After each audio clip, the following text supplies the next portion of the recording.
We are inside an abandoned warehouse. Ellie and Doug are seated in 2 chairs center stage, tied up and blindfolded. Their arms are tied down to the chair as opposed to behind their backs, but their hands are free. They are still unconscious. Raphael is nowhere to be seen. After a pause, Doug begins to stir. Doug is in pain. My head. Why did it get so dark all of a sudden? He tries to move his arm, but finds he cannot. Oh no. Ellie? Ellie, are you there? Ellie! Ellie, please say something. Somebody say something. Great, now I'm just talking to myself. Okay, just relax. There's nothing to be scared of. Nothing at all. Just find your inner tree like they taught you in that emotion lab. Breathe in, breathe out. Breathe in, breathe out. Shit! This isn't working! Ellie! Ellie, I know you're somewhere around here. Will you just say something? Ellie stirs, wakes up, takes a moment to assess her situation, freaks out. Oh my god. Oh my god. I'm blind. I'm paralyzed and I'm blind. Ellie, shut up. Stop screaming. It's me. Doug, where are you? We're right near each other, I think. From the sound of your voice. What are you doing here? What happened? The last thing I remember is taking that sip of wine with Raphael and then feeling very sleepy. So he drugged you. I came to the restaurant to find you and I saw you lying on the floor. He did this to you. But why? Why would he tie us up like this? Because he's fucking nuts? Because he's into some twisted shit? I don't know. Didn't I say you shouldn't have gone? Did I not fucking tell you this guy was bad news? Hindsight bias, work your magic. You didn't say he was gonna do this. You had no idea. You just didn't want me to go out with him because you don't like him, because you envy him. You're not seriously defending this guy. Well, not his present actions as such, but you can't deny that over the course of his life, this man has achieved a great deal of success defined by both financial and personal fulfillment. What does that have to do with anything to do with us? With our present circumstances? It has everything to do with the fact that you see him as a sellout, Doug. A Philistine, as one of your classmates might say, when he's more successful than you or I will ever be. Listen to yourself. He knocked us out, dragged our unconscious bodies to the middle of God knows where, and tied us up. Assault, kidnapping, and who knows what other sick, perverted things he has in store for us? You know, we're probably overreacting. This could all be some kind of prank, or publicity stunt. Viral marketing for the movie. If I could just reach my phone, I could put us on Instagram or Twitter, we'd be all over the internet in no time. Great. Then maybe you could call 911 while you're at it. You are deliberately focusing on the negative, Doug. You always do that. Why do writers have to be so cynical? We're being held hostage by Raphael Martin. How many women would kill to be in my situation right now? The same kind that would get him to sign their boobs? Exactly. Hey. You asked. Asshole. So you don't even want to try to find a way to escape. Is that it? You know, maybe I do, Doug. Ever think of that? Maybe I'm not actually a masochist who likes being tied up and tortured. Maybe I'm just talking for the sake of talking. Because if I stop talking, I have to face what's going on. And I don't want to face what's going on. I don't want to. Help! Help! Somebody help us! Help! Get us out of here! From off stage, a knock. Raphael speaks in a high-pitched voice. Who's that? Is somebody in there? What's going on? Oh, good. Somebody heard us.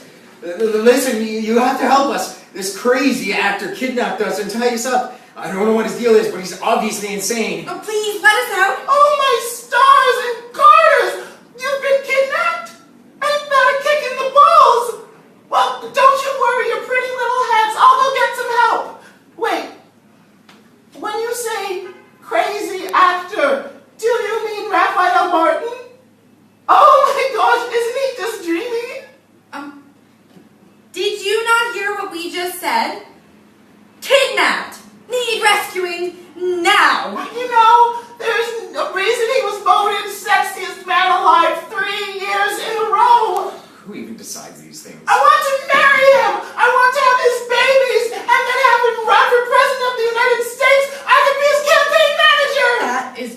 way too far. Look, I know we're all starstruck right now, but I think the fact that we're in mortal danger kind of outweighs the presence of a celebrity in our midst. So could you please stop mooning over this psycho and get us help? Could you please get us out of here? Raphael enters, his face covered with a grotesque skin mask. He begins to drop the high-pitched voice and revert back to his normal one. Oh, I'll get you out, all right. I'll get you both out of this world. This stupid, petty little beauty pageant. This disease with its sycophants and suck-ups and obnoxious squealing fans. Its agents who say they care about you while squeezing every last cent out of you and your talent, your career. With its golden carrots it dangles in front of you only to rip them right out from under your nose. I'll get you out, all right.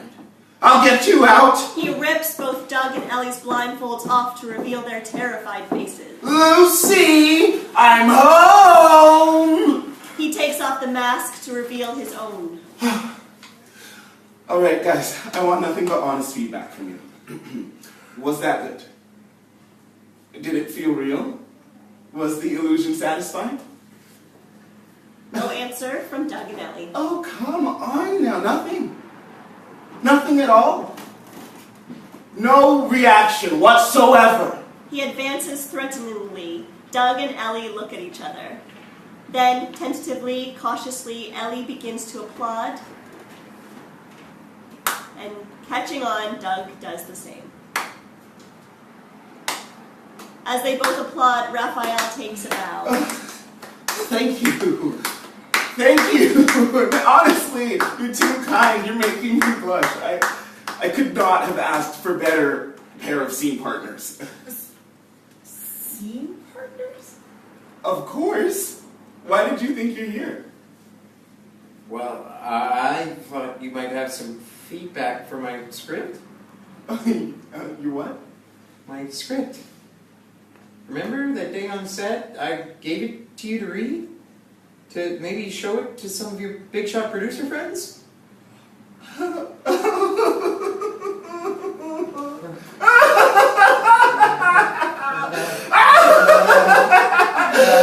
Get this straight once and for all, you sniveling little shit.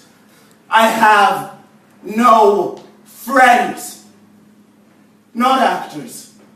Not directors, not big shot producers, and certainly not those old decrepit pricks at the Academy.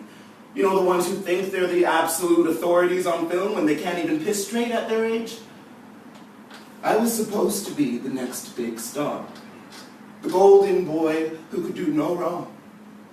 I did that god-awful piece of trash about that sinking ship because, well, at that stage of my career, what else could I do? It's not like I was in a position to say no.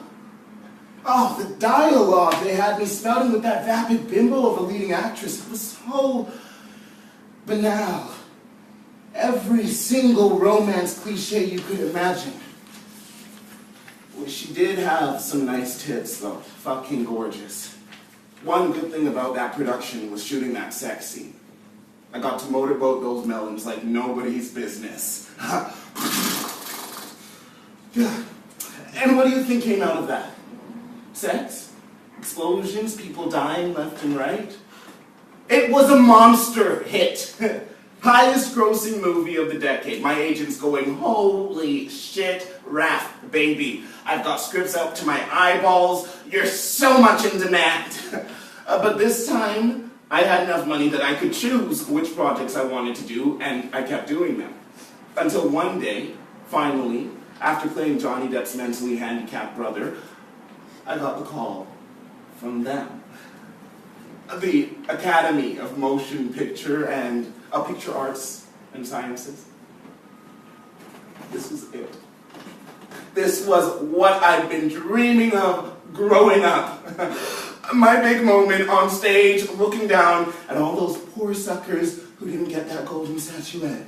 And I'd pretend to be all humble and say that I didn't deserve this award as much as the other nominees, when really I'm thinking, I got it, you smug little bastards, I got it, and you didn't. Let that fester in your little, tight little assholes.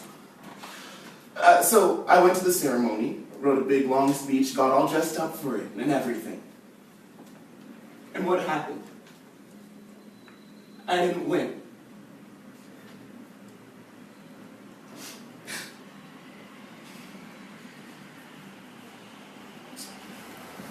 Maybe. Oh, yeah.